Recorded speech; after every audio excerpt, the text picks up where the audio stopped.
Rodney Collin. La teoría de la influencia celeste. Capítulo 6.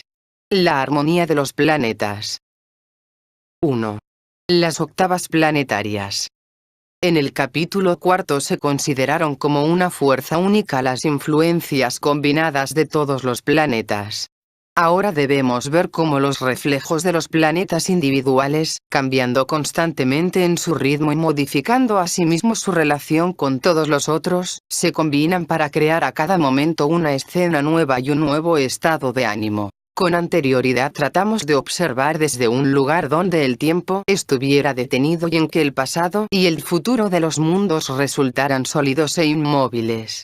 Pero cuando consideramos la influencia de los planetas sobre los hombres y en la naturaleza, volvemos al mundo de nuestra propia percepción. Y aquí la llave del entendimiento es el sentido de que todo se mueve, todo se cambia, todo se funde, se separa y se recombina, siendo todo transitorio y variable.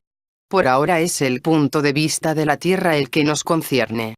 Para una criatura en la superficie de la Tierra, los tiempos orbitales de los planetas que nos son familiares, aun cuando posean armonía y significación en relación con el sistema solar, carecen de cualquier significado especial.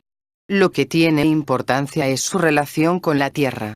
Del modo como para un observador es importante en las carreras de caballos la posición relativa que estos guardan al cruzar la meta y no sus maniobras alrededor de la pista. Supongamos que cada planeta refleja alguna influencia de naturaleza e intensidad constantes, por ejemplo, el magnetismo. Para los seres sensibles en la Tierra, esta influencia debe variar, no de acuerdo a la posición de ese planeta en su propia órbita, sino de acuerdo con su distancia de la Tierra y el ángulo que hace en relación con ella, siendo el último la medida de la velocidad a la que se acerca o se aleja. En términos de brillantez, esta variabilidad es conocida para cada hombre de campo que observe el cielo nocturno de una estación a la otra. Venus y Júpiter varían en brillantez una magnitud estelar completa, 2,5 veces, mientras que Marte es 50 veces más brillante en un tiempo que en otro. El efecto del magnetismo varía en forma parecida. Por tanto, la periodicidad de la influencia de un planeta sobre la Tierra debe seguir el tiempo que le sea necesario para regresar a la misma posición relativa. Como vimos en un capítulo anterior, todos los fenómenos de la naturaleza son producto de tres fuerzas: Sol, planetas, Tierra. Tomando como punto de partida el momento en que el Sol, la Tierra y un planeta dado se encuentran en línea recta, el ciclo del planeta será el tiempo que transcurra antes de que tal conjunción ocurra nuevamente. En otras palabras, es el intervalo entre los momentos recurrentes en que estas tres fuerzas actúan en el mismo sentido. Pero en los cielos hay combinaciones mayores y menores de fuerzas, y también conjunciones mayores como menores. En tanto que el poder de la influencia de un planeta seguirá en general la periodicidad de su simple conjunción con el Sol, una condición exactamente similar solo se repetirá cuando la Tierra, el planeta y el Sol se sitúen en igual relación con la Vía Láctea o zodíaco. Siendo la posición relativa del Sol con el zodíaco reconocible para nosotros mediante la sucesión de las estaciones, se infiere que esta completa relación solo hace recurrencia cuando la conjunción planetaria se presenta exactamente en la misma estación en que lo hizo originalmente. Es por esto que en cada planeta hay un doble ritmo de influencia, un ciclo menor de su conjunción con el Sol, incluido dentro de un ciclo mayor donde esta condición está todavía más acentuada por la vuelta a la misma relación con el zodíaco. Un cierto y diferente número de ciclos menores ocasiona para cada planeta un ciclo mayor.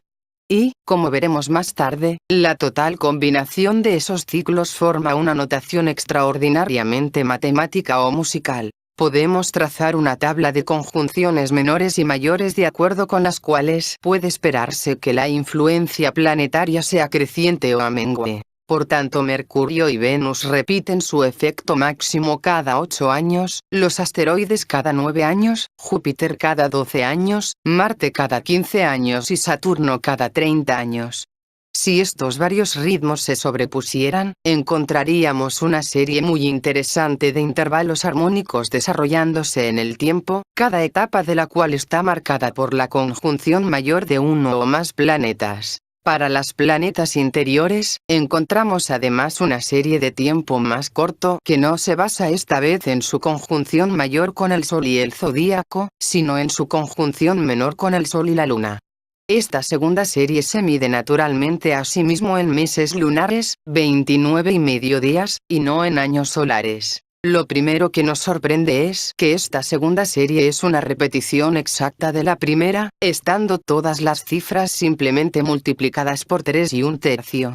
Estas dos extrañas e irregulares progresiones, aunque aparentemente independientes, son las mismas. Además, ambas pertenecen a una serie armónica que hemos conocido antes. Por tanto, ya existe un estudio por el cual la serie 24, 27, 30, 32, 36, 40, 45, 48 nos es familiar.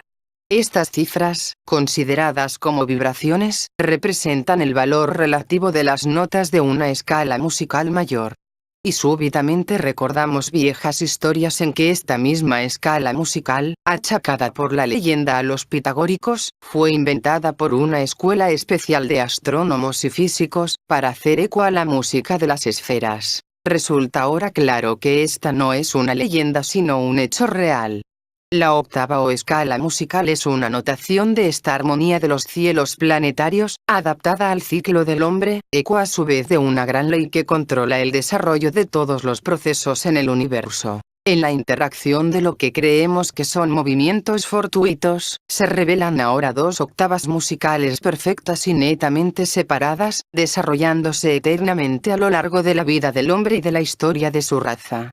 Más aún, si recordamos y aplicamos el inmenso factor que deslinda el tiempo y percepción humanas del tiempo y percepción del Sol, encontramos que esta armonía planetaria debe afectar a esa sensación divina como la música audible afecta al hombre. Entre el tiempo humano y el tiempo solar se encuentran 36 octavas. Exactamente el mismo intervalo separa las vibraciones de la música humana con respecto a las vibraciones del movimiento planetario. Literalmente, los movimientos de los planetas crean música para el Sol. 2. La significación de la armonía. Lo que hemos tratado de formular hasta ahora es la recurrencia periódica del ciclo total de la influencia de cada planeta, y la relación de estos ciclos entre sí. Sin embargo, dentro de su ciclo, la influencia de cada planeta se desarrolla y mengua en una forma muy individual. Hemos visto ya que esta variación puede medirse de dos modos, por medio de la cambiante distancia entre el planeta y la Tierra, y por medio de sus variables velocidades en relación con la Tierra. El grado de su posible distancia depende principalmente de la cercanía de su órbita, porque mientras pase más cerca de la Tierra, mayor será el contraste entre su conjunción y su oposición. Anotamos un efecto de esto en las fluctuaciones de brillantez, que para el vecino Marte varía 50 veces, mientras que el distante Júpiter es solo 2,5 veces más brillante en su aproximación mayor que en su mayor lejanía. Pero puesto que los planetas interiores no brillan en proporción directa a su distancia, debido al efecto de las fases, la luz por sí sola es una medida dudosa de influencia. Como dijimos anteriormente, la verdadera influencia de los planetas sobre la Tierra es casi con certeza de naturaleza magnética, y la fuerza magnética varía en proporción directa a la carga del magneto y en proporción inversa al cuadrado de su distancia. Si suponemos que la carga del planeta es proporcional a su masa multiplicada por su velocidad orbitaria, podemos entonces hacer algunos cálculos interesantes acerca de la influencia magnética relativa de los diferentes planetas sobre la Tierra y las variaciones de su influencia. Si, por ejemplo, tomamos la influencia magnética de la Luna sobre la Tierra estimada en unos 5.000 amperios, entonces la influencia media de Júpiter sería de cerca de 900 amperios, de Venus 600 amperios, de Marte 60 amperios, de Saturno 40 amperios y de Mercurio 20 amperios. La influencia de Urano y Neptuno en esta escala sería poco más o menos 1 amperio. Por otro lado, el monto de variación en su efecto sería muy diferente para los diversos planetas. Marte en su mayor fuerza sería más fuerte que Venus, y en su punto más débil tan débil como Tirano. Su influencia en un extremo sería no menos de 80 veces mayor que en el otro. La influencia de Saturno, sin embargo, variaría solamente hasta el doble, mientras que las de Urano y Neptuno permanecerían prácticamente constantes. Ahora bien, el hombre está constituida de manera que registra contrastes y cambios de toda especie, en tanto que las condiciones constantes pasan desapercibidas. Un hombre que vive en la ciudad sigue en su trabajo sin darse cuenta del bullicio del tráfico, pero se siente muy afectado por un radioreceptor que haga ruido y se calla alternativamente en la casa del vecino. Así que es de esperar que la influencia perturbadora de Marte y Venus alcance notablemente a la humanidad, en tanto que quede más o menos al margen de la de Saturno, Urano y Neptuno, aunque estas últimas pueden ser más fuertes y saludables. Esta no es cuestión de efecto real, sino de prestar atención. Más tarde veremos que mientras hay mucha evidencia de ritmo en los aspectos violentos y procreativos de la naturaleza, tales como la guerra, la abundancia y el hambre, los ciclos en la esfera del pensamiento, de la aspiración, son mucho más difíciles de reconocer y afectan relativamente a pocos. Por tanto, la variabilidad de la distancia es un índice de disturbio. La otra clase de variación de que hablamos, reside en la cambiante velocidad del planeta en relación con la Tierra. Esta puede medirse más simplemente por el ángulo que forma el planeta con el Sol y con la Tierra. Un pequeño experimento geométrico demostrará que si este ángulo es de 0 grados, cuando el planeta, el Sol y la Tierra están en línea recta, el planeta se mueve paralelamente a la Tierra, por lo que se encuentra estacionario en relación a ella. Por otra parte, si el ángulo es de 90 grados, esto es, que una línea de la Tierra al planeta haga tangente con la órbita de este último, el planeta se aproxima o se aleja a su plena velocidad orbital. Las velocidades entre estos extremos serán proporcionales al ángulo. Otro ensayo geométrico mostrará que solo con los planetas internos puede formarse un ángulo recto. Para los planetas exteriores el ángulo máximo es siempre menor a 90 y decrece continuadamente con el alejamiento de la órbita del planeta. De esto se derivan dos efectos. Mientras más cercano está un planeta al Sol, es mayor su velocidad posible en relación a la Tierra y, consecuentemente, mayor la variación de esa velocidad. Mercurio puede aproximarse a la Tierra a 50 km por segundo, puede permanecer estacionario o puede retroceder a esta inmensa velocidad. Por el contrario, Neptuno solo puede variar entre lo estacionario y 1/7 de kilómetro por segundo en relación a la Tierra. Para comprender el efecto de esta variación, supongamos que el habitante de la ciudad está siendo molestado, además, por un mosquito que revolotea en su oficina. Sentado en su escritorio reconoce instintivamente el grado de peligro por los altibajos del zumbido, porque cuando la velocidad del insecto que se aproxima se agrega a las vibraciones de su nota, ella se comprime o agudiza, y cuando es subtraída, se dilata o se hace grave.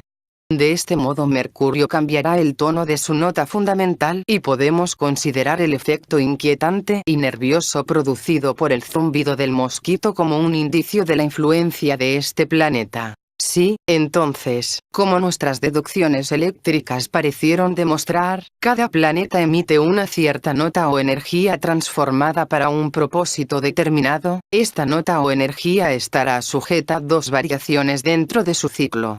Primero, habrá una vibración de volumen dependiente de la distancia. Segundo, habrá una variación de tono, dependiente de la velocidad relativa. Marte y Venus tienen la variación más amplia de volumen. Mercurio y Venus tienen la variación más amplia de tono. Mientras que tanto en tono como en volumen los planetas más exteriores permanecen constantes, sonando con un bajo sostenido que hace fondo a la armonía general. Todavía debe tomarse en cuenta otra variación. Si comparamos las cifras de conjunciones citadas antes con efemérides astronómicas de posiciones planetarias, encontramos que no coinciden exactamente. Cada planta avanza con adelanto o atraso infinitesimal. Después de 8 años, Venus llega a su mayor conjunción con un adelanto de 2 días y cuarto. Marte gana 26 días en su ciclo de 15 años, en tanto que Júpiter pierde 5 días en 12 años y Saturno 8 y un tercio en 30. Si fueran relojes, no sería muy estimada su exactitud. Marte, el menos preciso, se adelantaría 7 minutos por día. Venus adelantaría también 1 minuto y Saturno se atrasaría 1, pero Urano estaría casi a tiempo por solo 3 segundos. Por tanto, aparte de los cambios de tono debidos a la relatividad, cada planeta de por sí suena imperceptiblemente bajo o agudo. Sin embargo, esta sola imperfección parece significativa. Porque nada en la naturaleza es inmutablemente exacto. Y mientras que la ley de octavas tiene validez para un esquema muy amplio, para la vasta mayoría, siempre queda un resquicio, una puerta de salida dejada para la excepción y el cambio. Sin esto, el cosmos sería de una rigidez espantable y férrea. Pero debido a que está vivo, tiene un margen de elasticidad. El margen permitido es pequeño, como el que dista entre el pianista que toca con comprensión y arrebato y otro que toca con perfección mecánica. Pero en ese 10 milésimo de segundo de diferencia, mucho puede acontecer en otra escala. Esta armonía siempre cambiante de ritmo planetario enseña 2 lecciones. Primero, que la historia siempre se repite a sí misma, y segundo, que la historia nunca se repite.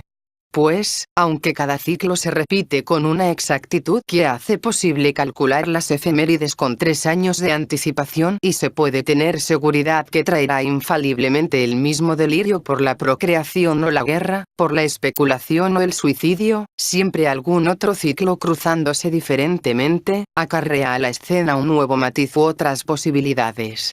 Y aun cuando al final de siglos, todos los ritmos planetarios deben repetirse nuevamente en la misma unida conjunción, todavía así el adelanto infinitesimal de uno o el retardo de otro impide una repetición exacta de lo que ocurrió con anterioridad. En tanto que todavía por encima de esto, todo el sistema solar se situará en una relación diferente con el foco de la Vía Láctea, recibiendo de él alguna nueva influencia intangible, que como la música apenas audible que se toca fuera del escenario, podrá alterar toda la actitud del espectador hacia el juego de luces de la pantomima. Todo se repite nuevamente, y nada se repite de nuevo. Porque si las grandes conjunciones se repitieran exactamente, entonces todo estaría lo mismo que antes. Después de 2520 años, el mismo Alejandro, enseñado por el mismo Aristóteles, conduciría a los griegos contra los persas, y cruzaría los mismos desiertos y valles, piedra por piedra, a las mismas fabulosas cortes de la India. El creador del universo no es tan simple. Quizá otro Alejandro, pero ¿de qué raza, de qué educación? Quizás otra marcha hacia Oriente, pero ¿con qué armas y con qué intenciones? Quizá otra apoteosis en Egipto, pero ¿quién desempeña el papel y cuáles son su forma y su significado? El universo es simple solo para quien dice la buenaventura. El hombre puede calcular esta probabilidad o aquella y en modo reducido y general, puede llegar a acertar. Pero no importa cuán elaborada sea su visión, el destino tiene otro factor en reserva.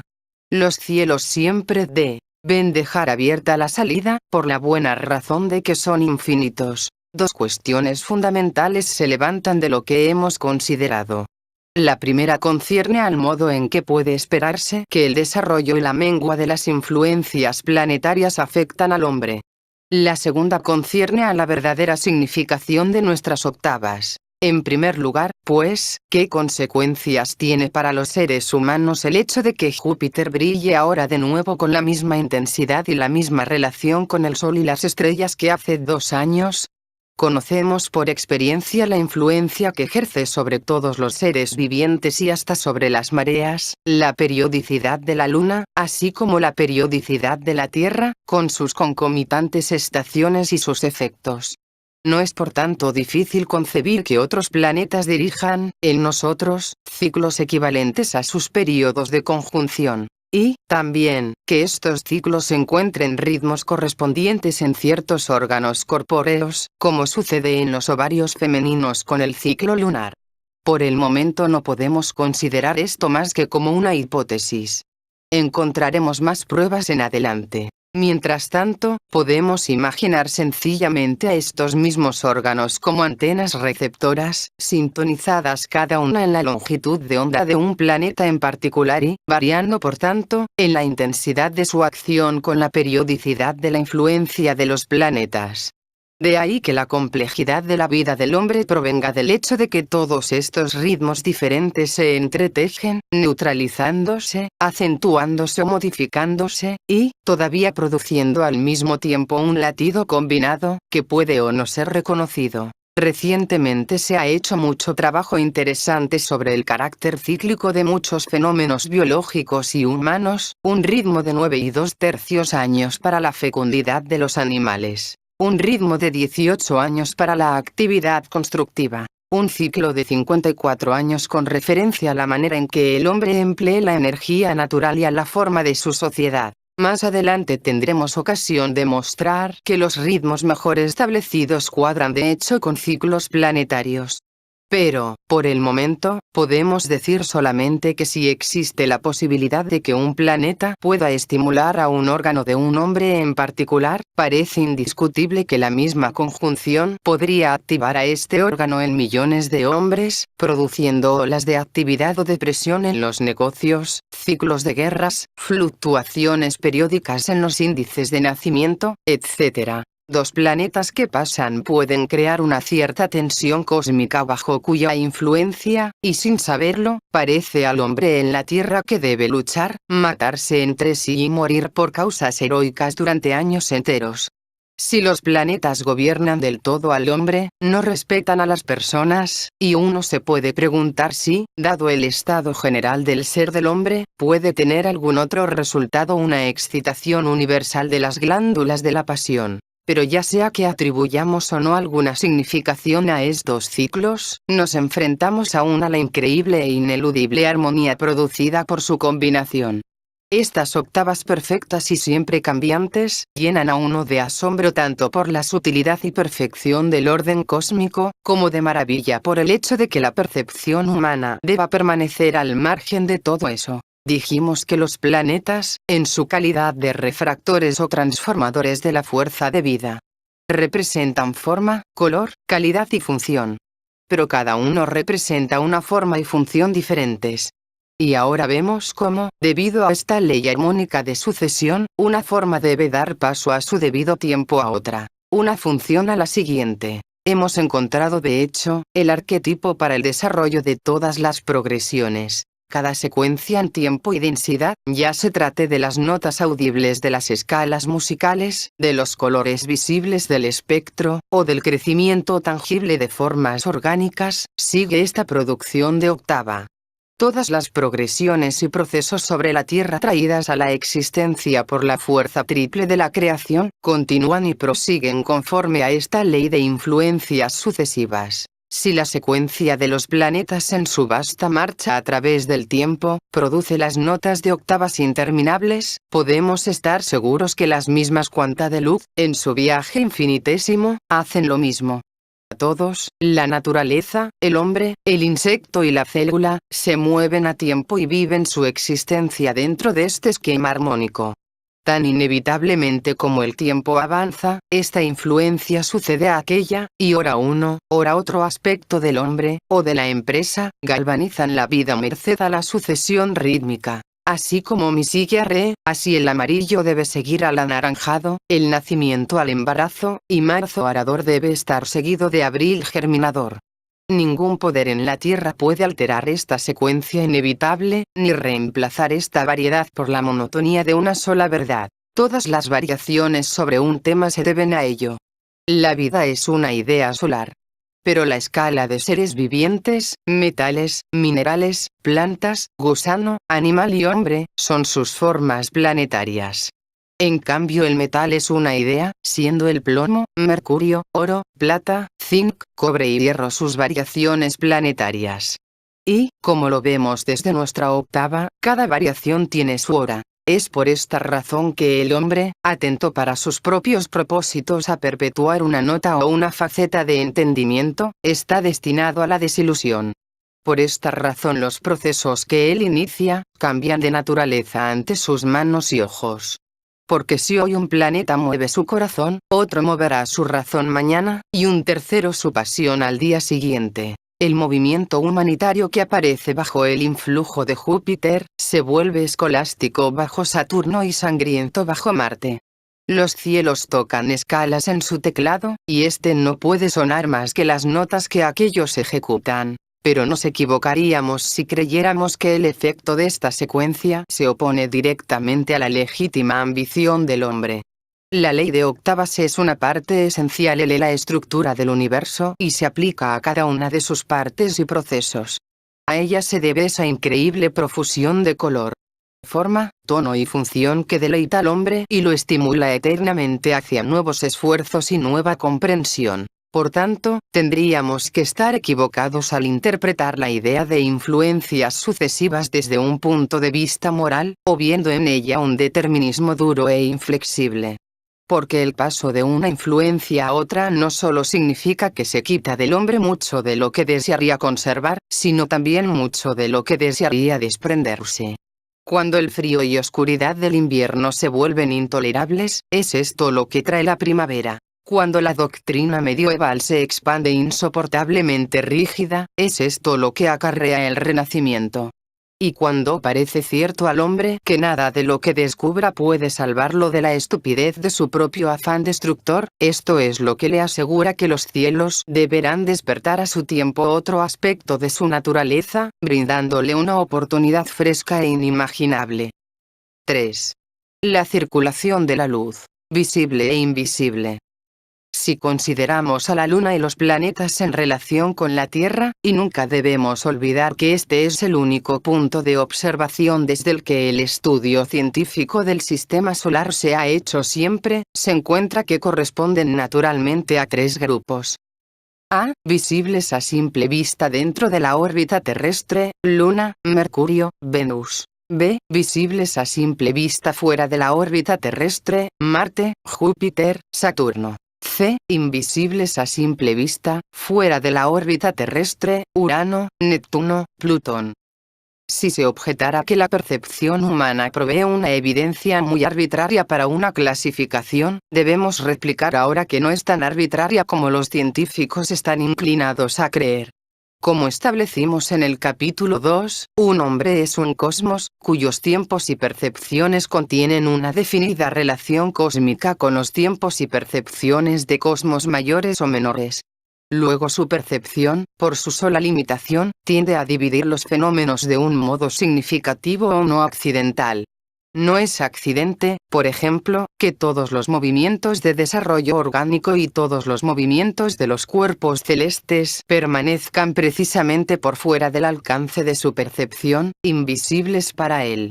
La relación de tiempos del cosmos humano tanto con el cosmos de la naturaleza como con el cosmos del sistema solar mecánicamente lo asegura. Por tanto, para descubrir su posición y posibilidades actuales en el universo, el hombre debe retornar al estudio crítico de su desamparada percepción.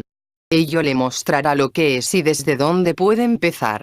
Pues que telescopios, microscopios, espectroscopios, radio, radar, cinema, etc., de hecho son imitaciones mecánicas de facultades humanas superiores que todavía no llega a disfrutar. El peligro está en que pueden hipnotizarlo en la creencia de que ya posee estas funciones superiores y, por tanto, persuadirlo de que se encuentra en una posición diferente de la que en realidad ocupa. Con tal imaginación de sí mismo nunca podrá seguir avanzando. En todo este libro, por tanto, se hace un llamado hacia la evidencia de la propia percepción del hombre, más tal es la influencia de la ciencia teórica sobre la mente en nuestro tiempo, que en muchos casos ese retardo de percepción tendrá visos de superstición. Veamos, entonces, hacia dónde nos conduce nuestra división de planetas en visibles e invisibles. Vemos de inmediato que esta invisibilidad se expresa a sí misma en múltiples formas. Por ejemplo, los planetas conocidos en la antigüedad no solo son físicamente visibles, sino que sus ciclos se repiten varias o muchas veces a lo largo de la vida de un hombre, y por tanto pueden ser estudiados en todos sus aspectos por un solo hombre. En contraste, Urano, Neptuno y Plutón no solo están físicamente más allá del alcance de la mirada humana, sino que sus ciclos temporales, 84, 164, 248 años respectivamente, también están por encima del alcance de la vida humana. Sin embargo, Urano existe solo un poco por encima de la visión natural del hombre y ya es posible verlo con la vista aguda del mismo modo que su ciclo se extiende tan solo un poco más allá de su tiempo natural de vida y puede de hecho ser alcanzado por un hombre de edad excepcionalmente prolongada. Por tanto, podemos pensar correctamente si consideramos a los planetas tradicionalmente visibles como una octava, y a los restantes planetas invisibles, como la iniciación de una segunda octava. En la misma forma en que los colores visibles tradicionales forman una octava de vibraciones, y la restante radiación ultravioleta invisible es iniciación de una segunda. Posteriormente veremos que hasta dentro de esta octava visible existen ciertos intervalos que están completados invisiblemente, ejemplo de lo cual se encuentra en los asteroides. Esta disposición puede expresarse en un círculo así. Más aún, este arreglo de los planetas en una octava visible y otra invisible, no es peculiar de los seres humanos en la Tierra, sino que resulta de la relación entre criaturas de escala humana y el sistema solar como un todo, no importa cuál parte de él puedan ellos habitar. Por ejemplo, para la percepción humana en el planeta Marte, Mercurio podría haber desaparecido completamente en el brillo del Sol, en tanto que Urano se habría vuelto ciertamente visible. Para la visión de un hombre situado en Júpiter, Venus seguiría a Mercurio en invisibilidad, pero Neptuno a su vez penetraría en su campo de visión. Por tanto, para los seres cósmicos en la escala del hombre, serían probablemente visibles en cualquier parte del universo 5 planetas y un satélite o satélites. El resto sería invisible. Así que, después de todo, nuestro círculo aparece como un diagrama generalmente aplicable, en el que de cualquier manera los puntos individuales tendrían diferente significación desde el punto de vista de otros planetas. Por tanto, en el cielo de cada uno de los planetas serían visibles 7 cuerpos mayores o series de cuerpos, y solo 7, Sol, satélites, y otros 5 planetas. Los 7 visibles desde nuestra Tierra son, por supuesto, el Sol, la Luna, Mercurio, Venus, Marte, Júpiter y Saturno. Entre estos existe una circulación de luz. Puesto que es la reflexión de la misma luz solar la que los hace simultáneamente visibles, y la ausencia de este reflejo la que nos hace invisibles a Urano y Neptuno, y, por tanto, fuera de esta particular circulación. Esta circulación de luz es un movimiento desde la máxima brillantez que conocemos, la del Sol, hasta la invisibilidad y, nuevamente, hacia la brillantez. En esa pulsación entre la oscuridad y la brillantez, están constantemente implicadas todas las partes del sistema solar, como todas las partes del cuerpo humano están constantemente implicadas en la pulsación entre las arterias cargadas de oxígeno y las venas carentes de aquel. Pero ¿cómo se efectúa esta circulación? El Sol emite la luz como el corazón bombea la sangre. ¿Pero qué ocurre después? ¿Cómo se manifiesta esta pulsación de lo radiante y lo oscuro? Al círculo que muestra los 7 cuerpos celestiales, permítasenos agregar cifras que representen su magnitud promedio. Después unamos la serie interna y luego la externa en orden de brillantez. Si ahora unimos, además, los 2 puntos más brillantes que representan a la Luna y a Júpiter y los 2 puntos menos brillantes, que representan a Saturno y Mercurio, y si hacemos que el punto de intersección represente en la primera línea la máxima brillantez que conocemos, como es la del Sol, Mach menos 27, 6, y en la segunda el punto de invisibilidad, Mach 6, encontraremos que la figura toda, 14, 28, 57, se ha convertido ahora en una escala corrediza de brillantez. Principiando en el punto de invisibilidad y yendo hacia Saturno, subimos toda la escala de brillantez celeste hasta alcanzar al Sol. Entonces, más allá, declinamos nuevamente hacia el punto de invisibilidad de donde empezamos. Posteriormente, podemos delinear sobre esta línea el encendimiento y apagamiento de los diferentes planetas en magnitud, descrito en la última sección, y mostrar así su movimiento individual hacia atrás y hacia adelante, dentro de la circulación general. Y, finalmente, podemos ver en la intersección de las dos líneas cómo la máxima brillantez en una línea coincide con la invisibilidad en la otra. Es decir, cómo todos los planetas deben desaparecer de la vista en su conjunción con el Sol. La misma figura también indica, si podemos leerla, la dirección del desarrollo de cada uno de los planetas. Vemos, por ejemplo, cómo Mercurio se mueve hasta una invisibilidad creada por la brillantez del Sol, mientras que Saturno emerge de una invisibilidad creada por la distancia. Vemos cómo Júpiter se desarrolla por sí hacia la radiación de un Sol, en tanto que la Luna es un vástago reciente de tal radiación. De hecho, esta extraña cifra, 1, 4, 2, 8, 5, 7, puede explicarnos una infinidad de cosas, porque en ella hemos tropezado con una curiosidad matemática que oculta en realidad una de las leyes fundamentales del universo.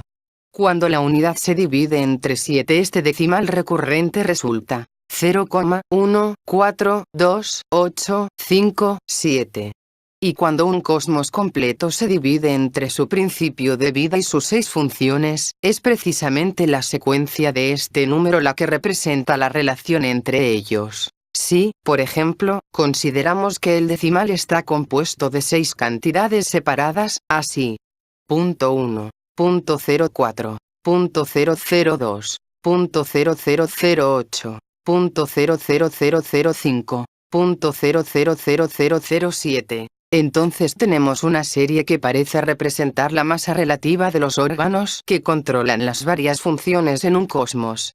Es esta secuencia la que explica la extraordinaria variación en masa, que monta hasta cientos de miles de veces, entre las glándulas que controlan al cuerpo, aunque parecen jugar papeles aproximadamente iguales. En el sistema solar explica la misma extraordinaria variación en masa de los principales cuerpos celestes, desde Júpiter, 0,001 de la masa del Sol, y Saturno, 0,003, hasta los mayores satélites, que promedian solamente 0,00007. Y mediante ella podemos ver cómo la masa total de planetas, asteroides, lunas y cometas que componen el todo, está infinitamente dividida. Sin embargo, en el presente estudiamos esta cifra como un símbolo de la circulación de la luz dentro del sistema solar. Y ahora vemos que es la circulación de luz la que conecta todas las partes de este sistema con todas las otras partes, la que lleva todas las posibilidades a todas partes. Exactamente como la circulación de la sangre une todos los órganos del cuerpo humano y hace de ese cuerpo un sólido, en lugar de un armazón vacía. O la circulación del habla conecta diferentes tipos y hace de ellos un grupo en lugar de un número de individuos aislados, así la circulación de la luz hace del sistema solar un sólido, en vez de una colección de esferas remotas e independientes. Precisamente porque es un sólido así, ninguna parte está separada de ninguna otra y el todo es accesible a aquel que pueda descubrir el secreto.